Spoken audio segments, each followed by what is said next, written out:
Ahora sí, ¿me escuchan? Justo se había perdido la gomita del micrófono. Momento inoportuno, pero ya estamos. Bien. Seguramente y estoy más que seguro, el 80% o el 90% o capaz todos, hay gente que es muy fan de las series, hay gente que es muy fan de las telenovelas, hay gente que es muy fan de los documentales y siempre pasa, ¿no? Yo cuando era chico teníamos el cable, tenías que esperar una semana para ver el siguiente episodio, ¿no? Bueno, ya no pasamos por eso, ya está todo al alcance de un botón, podemos ver todas las temporadas. No soy mucho de las series, ni las novelas, ni nada de eso, soy más de otras cosas, un poco de documentales. Y qué bueno es que podamos ver las reuniones de los miércoles como eso, ¿no?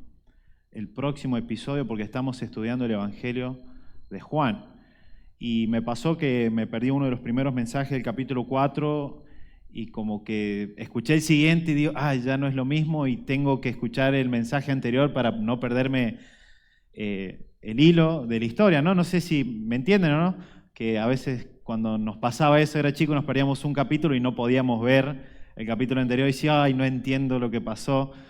Y bueno, justamente como Gabriel dijo el miércoles pasado, hoy terminamos, que nos llevó como iglesia 5 miércoles, la charla que Jesucristo tiene con la mujer samaritana. Muy bien, en el capítulo 4 del Evangelio según San Juan, pueden ir abriendo sus Biblias. Me toca la tarea de compartir una buena porción de versículos, así que ya le pregunté a Gabriel, ¿me puedo extender un minutito de más? Me dijo que sí, pero bueno, vamos a tratar de hacerlo como es de costumbre, en media hora, tratando de explicar lo que más se pueda y las valiosas enseñanzas que nos podemos encontrar en estos pasajes. Vamos a ir al capítulo 4, versículo 27, vamos a tener una breve lectura y luego comenzamos con la exposición de la palabra, dice. En esto, recuerden muy bien esa palabra, vinieron sus discípulos y se maravillaron de que hablaba con una mujer. Sin embargo, ninguno dijo, ¿qué preguntas o qué hablas con ella? Entonces la mujer dejó su cántaro y fue a la ciudad y dijo a los hombres, venid, ved a un hombre que me ha dicho todo cuanto he hecho. ¿No será este el Cristo? Entonces salieron de la ciudad y vinieron a él. Entre tanto, los discípulos le rogaban diciendo, Rabí, come. Él les dijo, yo tengo una comida que comer que vosotros no sabéis. Entonces los discípulos decían unos a otros, ¿le habrá traído alguien de comer? Jesús le dijo, mi comida es que haga la voluntad del que me envió y que acabe su obra. ¿No decís vosotros, aún falta 4 meses para que llegue la siega? He aquí, os digo, alzad vuestros ojos y mirad los campos que ya están blancos para la siega. Versículo 36.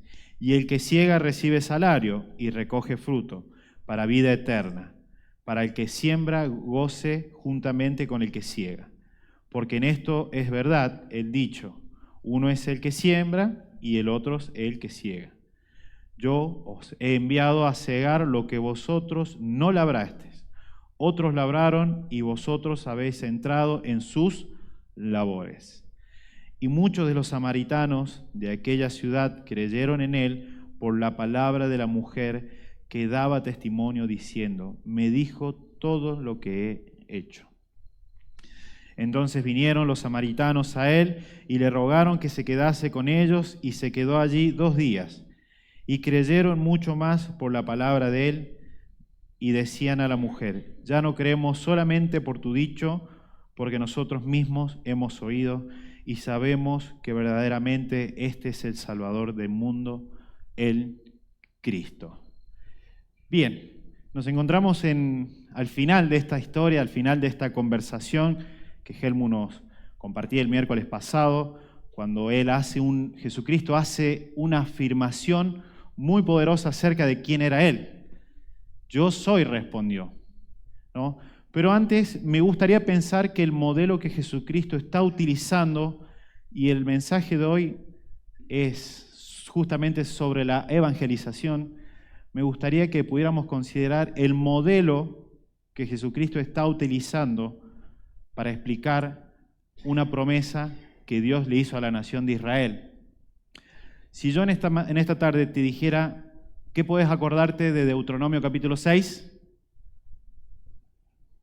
¿Qué podés recordar de Deuteronomio capítulo 6?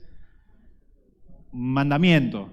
Y anoche, mientras estaba con un ataque de migraña, le pedí a Talía que me leyera 2 versículos. Deuteronomio capítulo 6, versículo 10 y 11. Presten mucha atención a las palabras de Moisés que Dios le había prometido a la nación de Israel. Ahora vamos a poner el protector. Cuando Jehová tu Dios te haya introducido a la tierra que juró a tus padres Abraham, Isaac y Jacob, los monarcas, ¿qué te daría? En ciudades grandes y buenas que tú no edificaste, y casas llenas de todo bien que tú no llenaste, y cisternas cavadas que tú, de nuevo, no cavaste, viñas y olivares que no plantaste, y luego que comas y te sacies.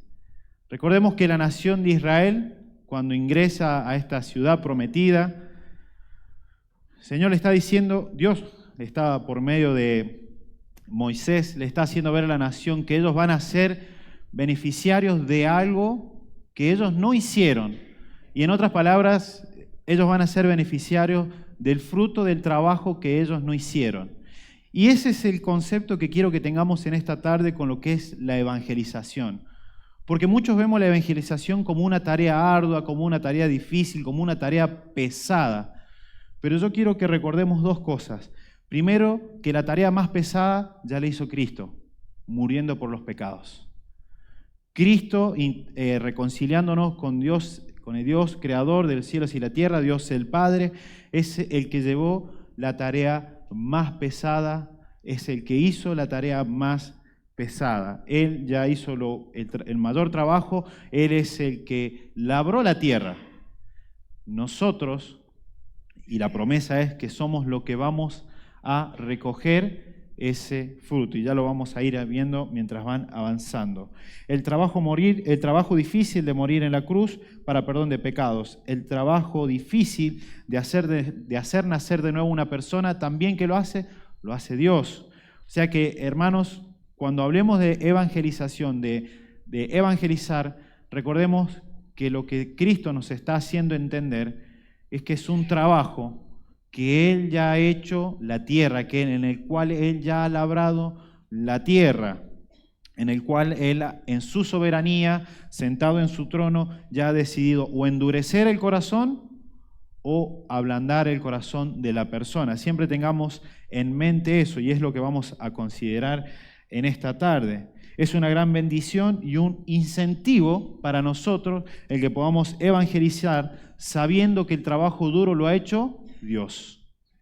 Con eso en la mente, vamos a ir versículo por versículo, desmenuzando y viendo cada palabra que está escrita y también algo que no está escrito. Pero tengamos un momento de oración, así podemos comenzar con la exposición de este mensaje. Oramos. Padre eterno, Señor, venimos ante ti con un corazón humillado, con un corazón contrito por su pecado, por un corazón que necesita tu perdón día a día, Señor. Ayúdanos en esta tarde, Señor, a que podamos ver tu gloria en la faz de Jesucristo. Y te ruego, Señor, para que tú suplas en abundancia lo que a este mensajero le hace falta, para que solo Cristo en esta noche sea exaltado, para que todos podamos ver su plenitud, su hermosura, y para que tus hijos, Señor, en esta tarde, hoy salgamos más enamorados del Señor Jesucristo. Te rogamos este hermoso tiempo y lo ponemos en tus manos. Amén. Muy bien, en el versículo 27 comienza de una forma muy particular con dos palabras. Dice en esto. Y si nos ponemos a buscar en el griego la palabra que se utiliza o más encaja, sería en el momento preciso llegaron, ¿quiénes? Los discípulos. En esto vieron sus discípulos y se maravillaron de que hablaba con una mujer. ¿Dónde se habían ido los discípulos? Se habían ido a buscar comida, se habían ido a buscar comida. ¿Por qué? Porque ellos venían caminando ¿de dónde? De Judea. Recordemos que en el capítulo 3 Jesucristo habla con Nicodemo. Recordemos que al comienzo del capítulo 4 Jesucristo, sus discípulos están bautizando ¿dónde? En el río Jordán, en los primeros versículos. Recordemos que la multitud y los creyentes se crecía, se multiplicaban. Esto empezó a molestar a los fariseos y Jesús decide irse a Galilea. Pero yo le había pasado un mapa a Pablo, no sé si me lo pueden proyectar para que ahí lo podamos entender y comprender un poquito más. ¿Por qué quiero explicar esto? Jesucristo se encontraba abajo en la zona verde en Judea. No era común, no era habitual que un judío pasara por Samaria, lo que nosotros vemos en verde claro. Era tan poco común que un judío pasara por esa zona que si ustedes ven la línea del río Jordán, los judíos acostumbraban ir costeando todo eso hacia la zona este y subir así hasta Galilea. Pero ese trayecto, ese desvío, les iba a llevar el doble de tiempo. Entonces, si en línea recta, Jesucristo y sus discípulos iban a demorar 3 días, haciendo el otro recorrido se iban a demorar 6 días aproximadamente. ¿Por qué? ¿Por qué Jesucristo corta camino y va en línea recta? Porque le era necesario pasar por Samaria. Y recordemos esto, como Gabriel nos ha enseñado, detrás de a veces de cada decisión insignificante o que en la Biblia parece que no tenga importancia, está la soberanía y la providencia de Dios en cada aspecto. Entonces Jesús va a Samaria y dice algo muy particular cuando llega a esta ciudad. Dice que Jesús estaba cansado. Y recordemos que este mismo Jesús, que es Dios hecho carne, también es hombre, también se cansa. Y dice que en eso que estaba cansado, viene una mujer samaritana a sacar agua del pozo. ¿Por qué les explico esto? Porque el hecho de que Jesús esté hablando con esta mujer era por una cuestión cultural que había en ese momento. Los judíos enseñaban en el Talmud que los hombres no podían hablar con las mujeres en público. Los hombres, aún dentro del matrimonio, no podían dirigirle la palabra a su esposa en público. Aún más, decían los rabinos, que era muy vergonzoso que un rabí se pusiera a hablar de teología o la palabra de Dios con una mujer. Esto no estaba bien visto, estaba desaprobado. Pero yo quiero que notemos algo. Yo hoy hoy a la tarde, pensaba en 2 cosas distintas. Por un lado, en el capítulo 3 tenemos a Nicodemo, que es hombre, que es sacerdote religioso. Y por otro lado tenemos a la samaritana, que es mujer, samaritana, y muy probablemente por lo que nos compartía Helmo y por lo que hemos estudiado, era una mujer que sus relaciones íntimas no estaban bien administradas, para no utilizar la palabra por los chicos que están acá, pero ustedes me entienden, ¿no? Entonces, ¿qué quiero ir con esto? Que no importa que ya sea hombre rico y sacerdote o religioso, o una mujer pobre con problemas morales, ambos necesitan de un antídoto. Ambos necesitan de un antídoto y ese antídoto es Cristo. Yo quiero que vean el paralelismo. En las 2 situaciones, para Cristo, el ser humano en dignidad es exactamente igual. Es exactamente igual. Si el hombre tiene una responsabilidad y un rol, sí la mujer tiene una responsabilidad y un rol. Pero en cuanto a dignidad, los dos son dignos. O sea que Cristo, al sentarse con esta mujer a hablar, cuando sus discípulos llegan y la ven, seguramente se habrán pensado, ¿qué está haciendo? Pero aún así, nadie se animó a cuestionar lo que estaba haciendo. Versículo 27. En esto vinieron sus discípulos y se maravillaron de que hablaba con una mujer. Sin embargo, ninguno dijo, ¿qué preguntas o qué hablas con ella? Entonces la mujer dejó su cántaro y fue a la ciudad y dijo a los hombres. Y yo quiero que prestemos atención en dos cosas que no se dicen. Dice que los discípulos no se animaron a preguntar. Y ahí es cuando empezamos a hacer esto que se llama especulación. No, seguramente no se animaron a preguntar porque le tenían respeto. No, seguramente no se animaron a preguntar porque no eran ellos capaces de contradecir a su maestro. Pero bueno, vemos en Pedro que varias veces contradecía a su maestro. Y segundo, que dice que la mujer dejó su cántaro y se fue. Muchos especulan que la mujer le dejó agua a Jesús, o otros especulan que simplemente para ir más rápido a hacer lo que Jesús le había pedido en el versículo 16, dejó su cántaro porque era algo pesado y tedioso para llevar. Pero yo quiero que simplemente nos detengamos 2 minutos en esto. Queridos hermanos, en la especulación de la Biblia no hay santificación. En la especulación de cosas que la narrativa no nos dice, es porque no hay santificación. Si el narrador, inspirado bajo el Espíritu Santo, no quiso poner la razón, no debemos nosotros especular con cosas que la Biblia no dice. Y apliquemos esto a nuestra vida diaria. No debemos estar especulando en cuanto a mis cosas personales, en cuanto a mi relación con Dios. No debemos especular, porque en la especulación no hay santificación, pero en la lectura de la palabra sí lo hay. Juan 17, 7. Santifícalos en tu verdad, tu palabra es verdad. 17, perdón. Entonces salieron de la ciudad y vinieron a él. Luego esta mujer, presten mucha atención en esto porque esto sí está escrito, dice que dejó su cántaro y dijo, ¿a quiénes? A los hombres. Pero Jesucristo le había dicho primero que le dijera a su, versículo 16, volvamos un poquito atrás. Jesús le dijo, ve y llama, ¿a quién?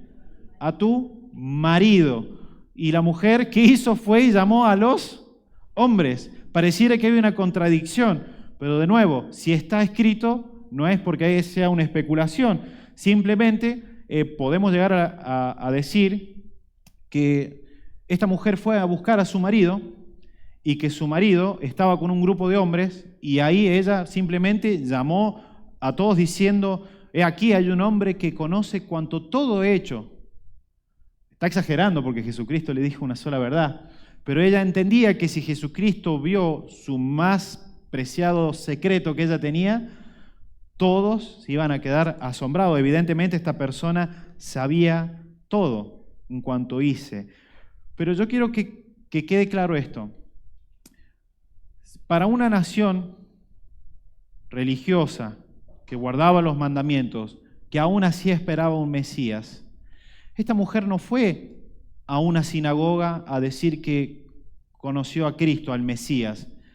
Esta mujer no fue a una casa de reunión donde se enseñase la palabra a decir que conoció al Mesías. Esta mujer fue a los hombres porque seguramente su marido, que no era su marido, estaba con esta clase de hombres. ¿Y qué clase de hombre se juntaría con un hombre que es fornicario? La misma clase de personas. La misma clase de personas, personas pecadoras. Evidentemente personas que ante la sociedad y ante los ojos de Dios sí son culpables de un acto pecaminoso. Y yo quiero que entendamos esto a la clase de persona que el mensaje del Evangelio le está siendo transmitido. Pecadores, personas impías, impuros. Versículo 29. La sencilleza del mensaje del Evangelio. La sencilleza del mensaje del Evangelio. Venid y ved. Si no mal recuerdo, hace unos miércoles atrás también hemos visto en 2 oportunidades esta frase, venid y ved. Una la podemos encontrar en Juan capítulo 1, versículo 46. Voy a pedir que lo lean todos juntos. Ahí está proyectado. Pueden leerlo. Juan capítulo 1, versículo 46. Todos juntos.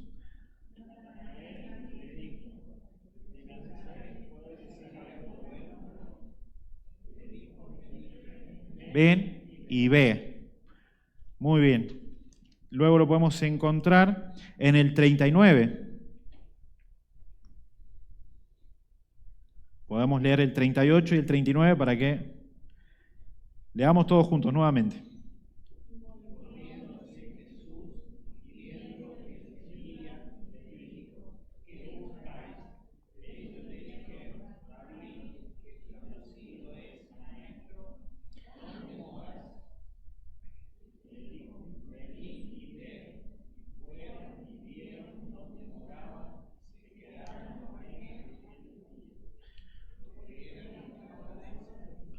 Muy bien, vemos que a veces el mensaje del Evangelio, la evangelización, es muy fácil.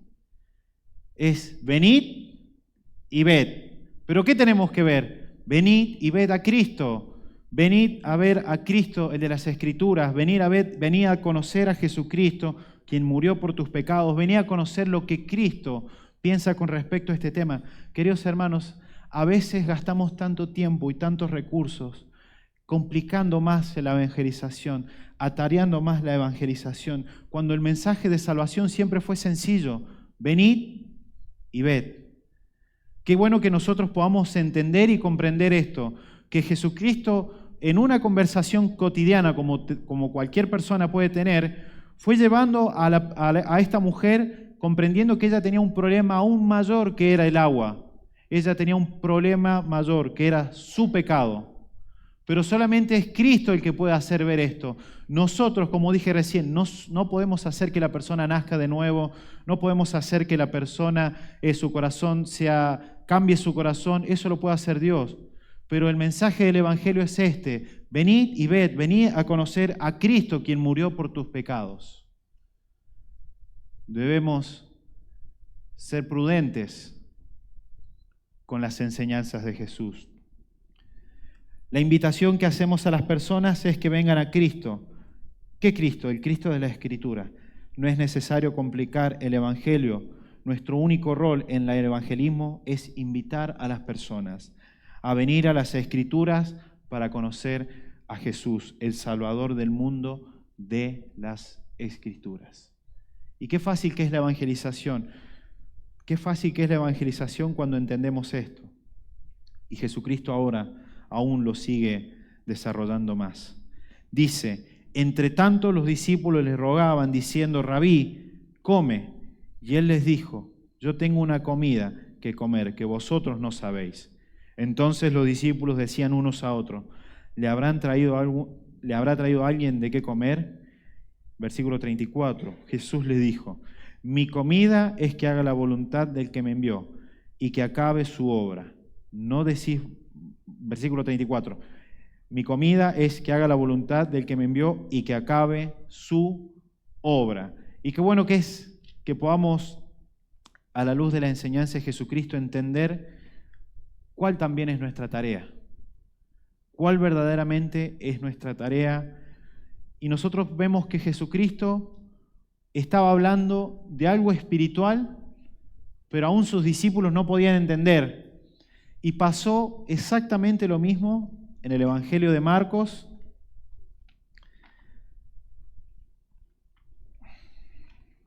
Capítulo 16. Yo lo tenía marcado acá. Perdón, Mateo capítulo 16.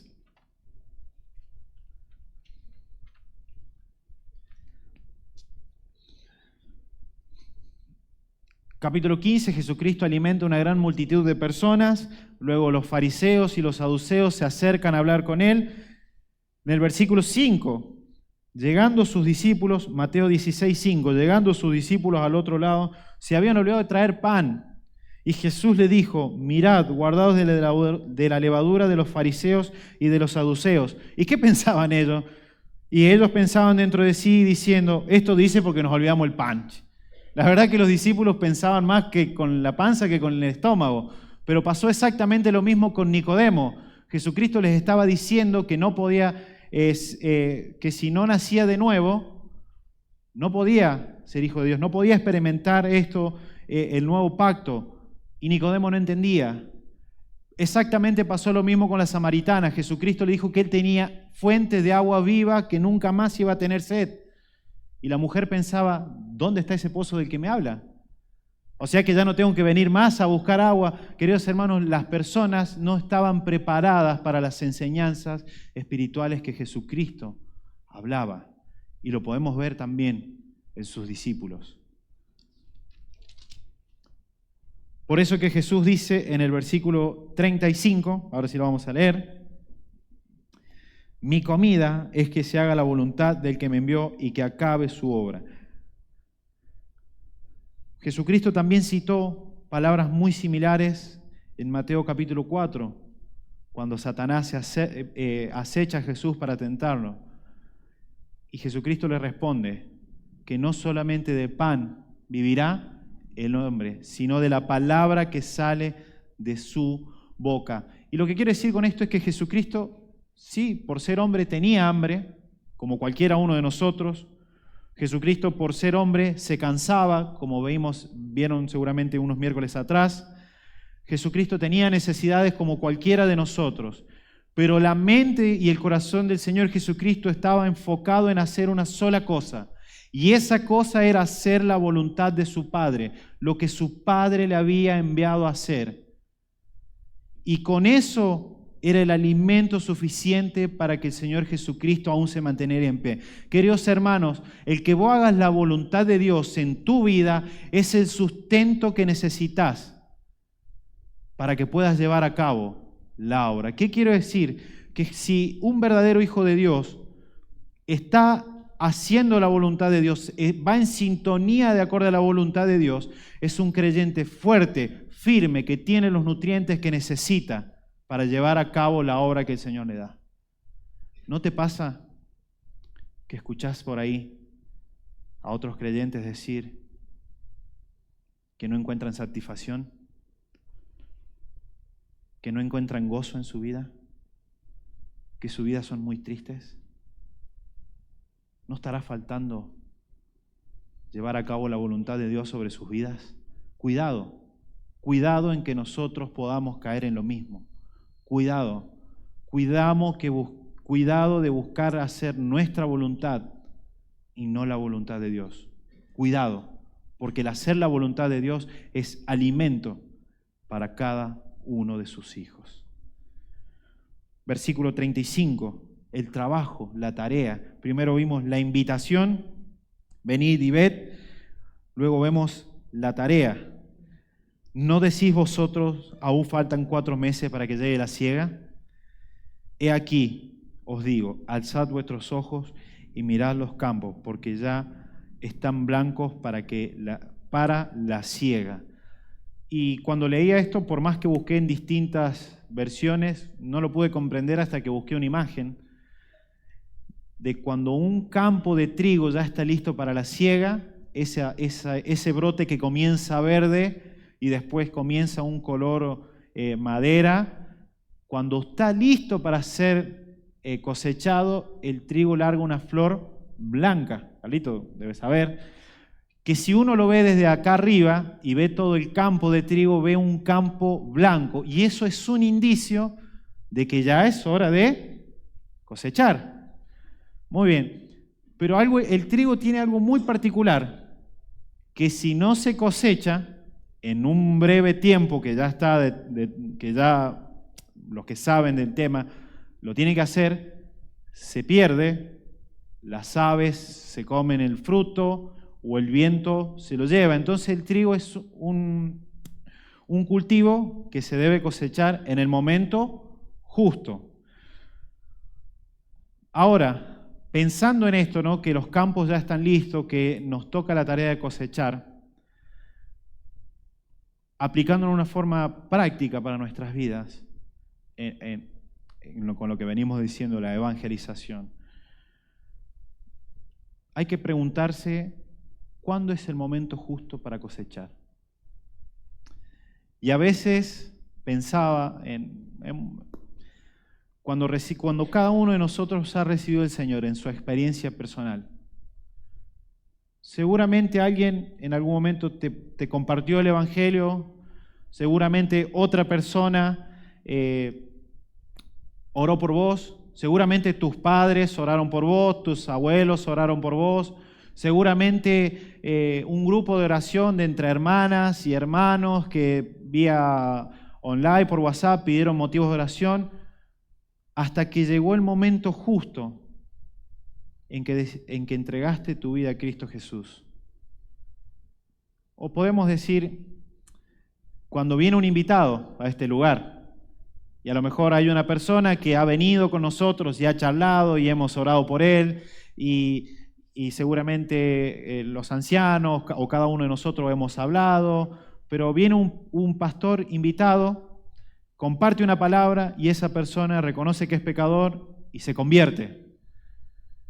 Hubo un trabajo de atrás de los ancianos, de la iglesia, del orar, del mensaje, de preguntar cómo estás. Hubo un trabajo en conjunto. Y creo que ese es el tiempo justo para cosechar. Cuando hay un trabajo anterior a la siega, cuando hay un trabajo de labrado, cuando hay un trabajo de arduo, porque el labrar una tierra no es un trabajo fácil, como ya lo dijimos, el trabajo difícil, ¿quién lo hizo? Lo ha hecho Cristo, lo ha hecho Dios. Y a mí me gusta ver cómo Jesucristo está tratando de mostrarle esto a sus discípulos. Porque cuando Jesús no termina de decir estas palabras, en el versículo 39, dice que muchos de los samaritanos de aquella ciudad creyeron por la palabra de la mujer que daba testimonio diciendo, me dijo todo lo que he hecho. Pero uno puede decir, bueno, a lo mejor era una tierra muy fértil, gente que no tenía el corazón tan duro y fue la tarea. No nos olvidemos de que los samaritanos creían en Moisés, creían en los profetas. Y no nos olvidemos que anterior a Jesucristo había un precursor llamado Juan el Bautista.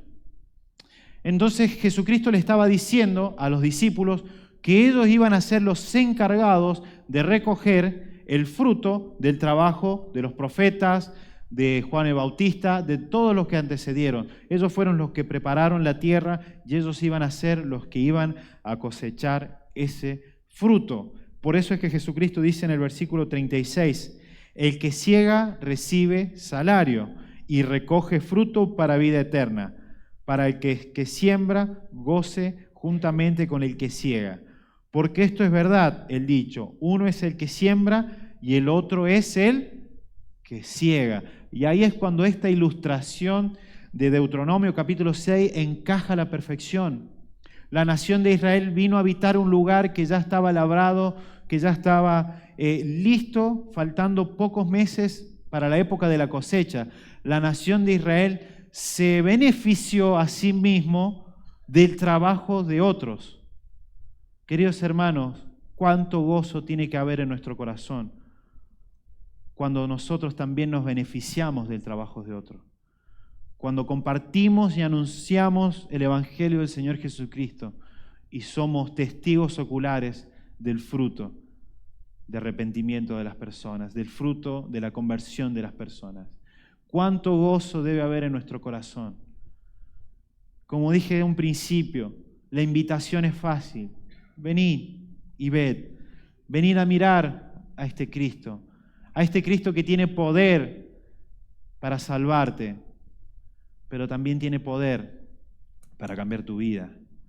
Porque la mujer estaba buscando una necesidad física, tenía sed, y Jesucristo le mostró que ella tenía una necesidad espiritual.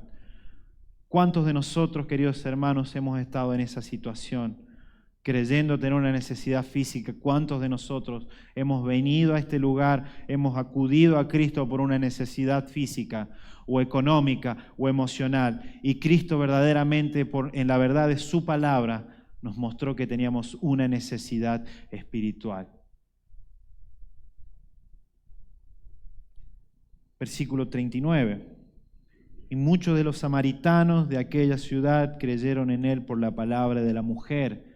Una mujer que evidentemente conocían, una mujer que evidentemente no pasaba desapercibida. Ella dijo: vengan a ver a este hombre que me ha dicho todo. Y yo creo que es no sé si una mentira, sino más una exageración, una hipérbole, porque Jesucristo no le mencionó todo, simplemente mencionó un secreto que ella tenía, como dije recién. Y esto causó mucho alboroto y mucho asombro en su entorno. Y nunca te has puesto a pensar por qué la invitación a venir a Cristo es más efectiva en aquellos que recién se convierten. ¿No te has puesto a pensar en eso?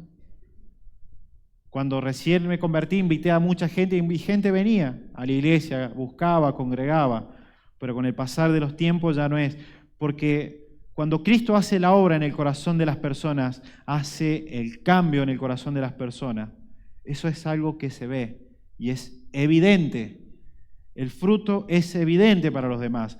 Por eso es que tu entorno, lo más allegado y lo más cercano que vos tenés, ve ese fruto y dice: va, algo pasó.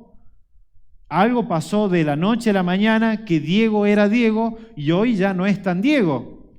Hoy busca parecerse más a Cristo. Hoy es un hombre que ha cambiado su vocabulario. Hoy es un hombre que no hace cosas que antes hacía.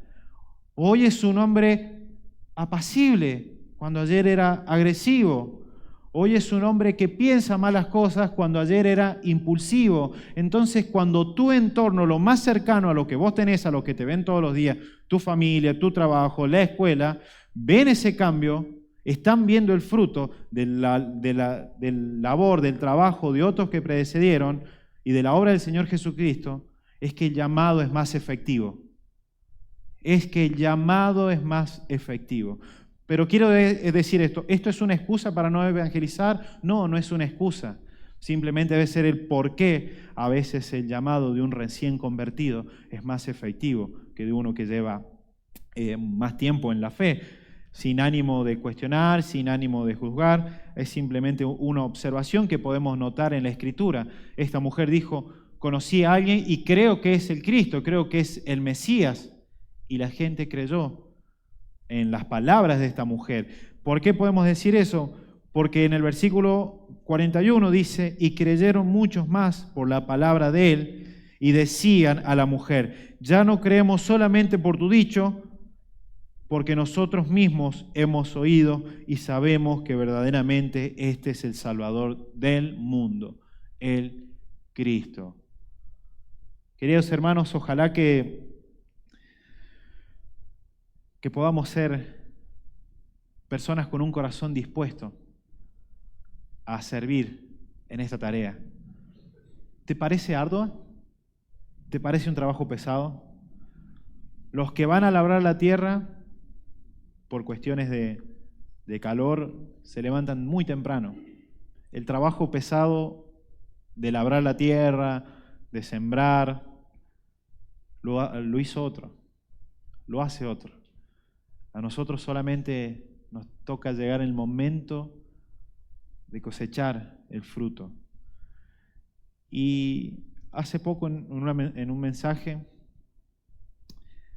escuchaba que no se puede tener pasión por las almas si no tenemos compasión por las almas. Nunca vamos a tener pasión por las almas que se pierden si nosotros no tenemos compasión por las almas que se pierden. Porque esa misma compasión que nos demanda la palabra de Dios fue la misma compasión que Dios nos tuvo a nosotros y nos envió a alguien para que nos anunciase el Evangelio. Y evangelización no es repartir tratados, no es ir a los hospitales, no es ir a los necesitados. No estoy diciendo que no se tenga que hacer. No, escuchen bien. Yo estoy diciendo que eso no es evangelización. No estoy diciendo que no se tenga que hacer. La evangelización, y yo lo había notado porque se me vino a la mente el otro día, es proclamar, difundir el mensaje de Jesucristo con el propósito de convencer y de persuadir a la otra persona para que reconozca que la verdad, las enseñanzas y las palabras de Jesucristo se encuentran acá. Pero vuelvo a decir lo mismo. No estoy diciendo que las cosas que dije que no son evangelización y que están bien que la iglesia lo haga, es evangelización. Evangelizar es proclamar que Jesucristo ha venido al mundo a morir por todos los pecadores. Como vimos, Jesucristo no diferenciaba entre un hombre rico, religioso, con una mujer seguramente de escasos recursos, pecadora. Jesucristo vino a salvar, como dice en Juan 3:16. De tal manera amó Dios al mundo que ha enviado a su Hijo unigénito, para que todo aquel que en Él cree no se pierda, mas tenga vida eterna. Y en ese grupo estaba Nicodemo y también estaban los samaritanos. Estaba la nación de Israel y también estábamos cada uno de nosotros. La invitación a venir a Cristo aún sigue disponible. Querido amigo, yo no sé las razones por las que has venido a este lugar o si, en el fondo las sé.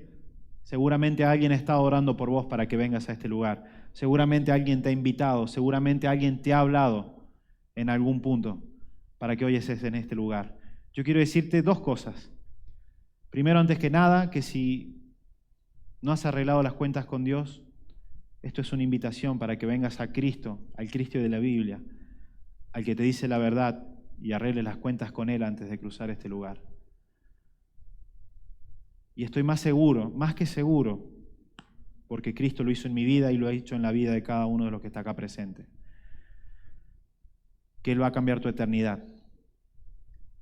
Que ya no vas rumbo a una condenación, sino vas rumbo a una vida eterna en la presencia de Dios.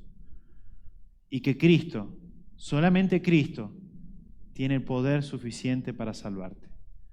Ojalá que nos llevemos esto, que si hoy estás sin Cristo, hoy estás sin nada. Pero que si recibes a Cristo en esta tarde, en esta noche, hoy está al alcance a que lo puedas tener todo. Que Dios bendiga su palabra.